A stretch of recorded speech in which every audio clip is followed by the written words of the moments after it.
Hey there, MrQuora here. Welcome to another episode of Did You Always Wanted to Know? In today's video we will get to know about the problem with Indian IT companies. Sounds interesting, isn't it? So why don't you go ahead and smash that like button, to encourage me to keep bringing such interesting videos for you.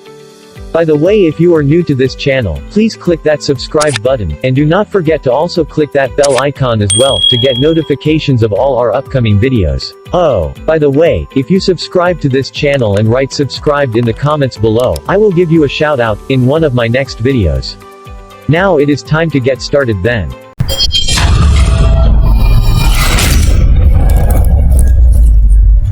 So what are the basic problems of the Indian IT industry? Let's take a closer look.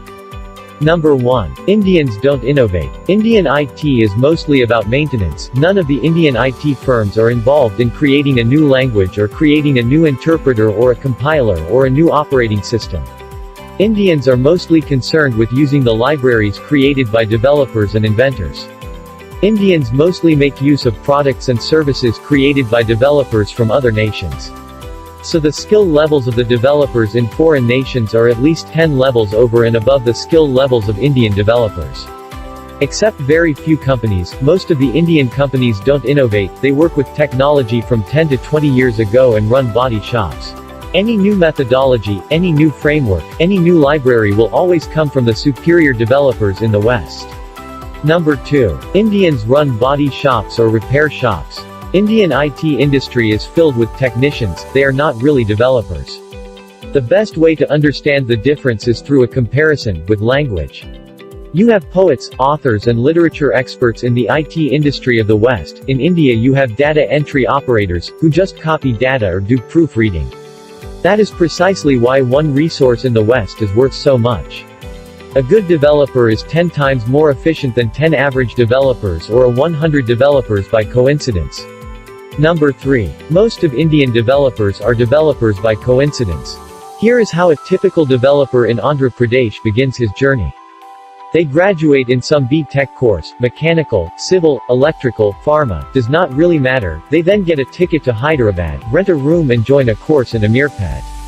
This area is filled with coaching centers, each street has hundreds of them.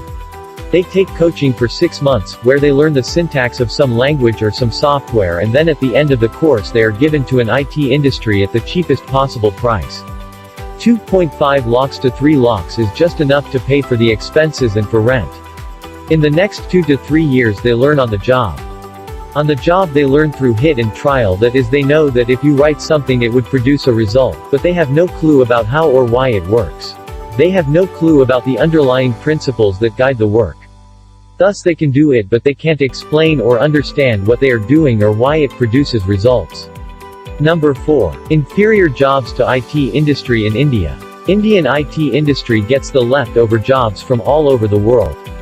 In the IT industries of the West, people often refuse to do boring jobs, that is, jobs that don't require any innovation. All of these leftover jobs are sent to India, to be done at 1/10 of the original price.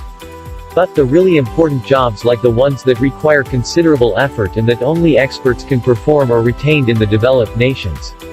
Only the trivial jobs that don't actually require the user to perform any great feats of the mind are sent to India. A developer becomes great by the projects and the challenges he faces. Indians almost always get no challenges, they only get the same leftover jobs over and over again, and thus they can't improve their skills on the job. Because the job adds little or nothing to their skill level. Number 5. Learning is not a passion. For most of Indians, a job is only a means for survival, something that they do, so that they can put food on the table and pay the rents. In the West, they take careers seriously, that is, if they don't like a career, they are not afraid of quitting it and finding something that they love doing. Almost all of Indians do jobs that they are not really interested in. Similar to their marriages, most of them are forced choices for them. In fact, many Indians do jobs to pay their home loans and EMIs, they are forever bound to the clutches of supporting one loan or another. So they barely have any time to choose their skills, jobs, or to upgrade them. But I have seen the counterparts in the West make continuous efforts to keep themselves updates. Number 6. Not 10 years of work experience but 1 year's work experience 10 times.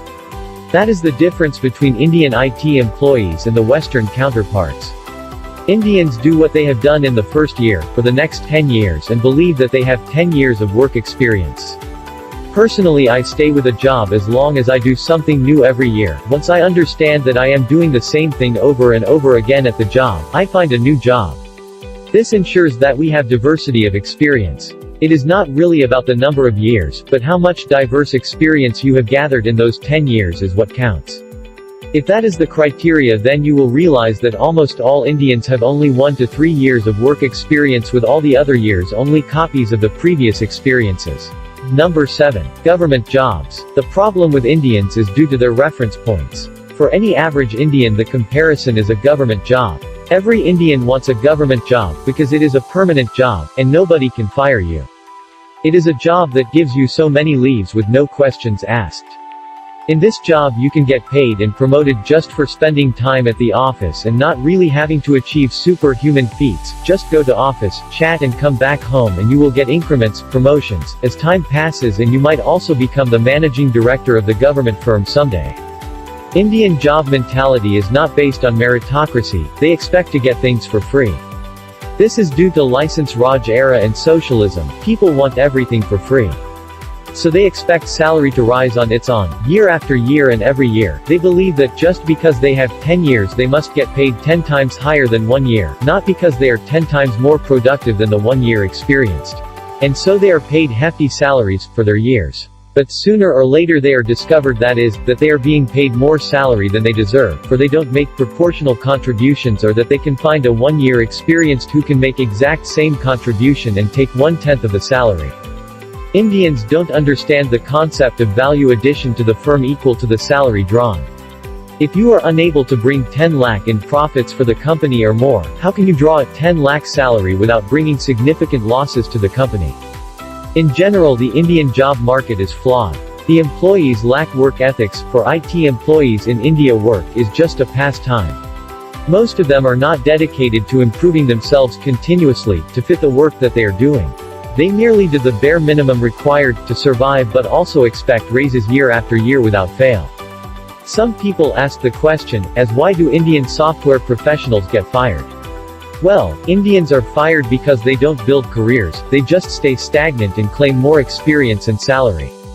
I observed this in almost everybody in India. They get comfortable with wherever they are, and never consider the fact that they might become obsolete, or irrelevant, or that they have not learned anything new in the past 10 years. So that is the reality of the Indian information technology industry. Hope you got to know about it a bit after seeing today's video. Now it's time to close today's video. Until my next video, take care, stay safe and goodbye.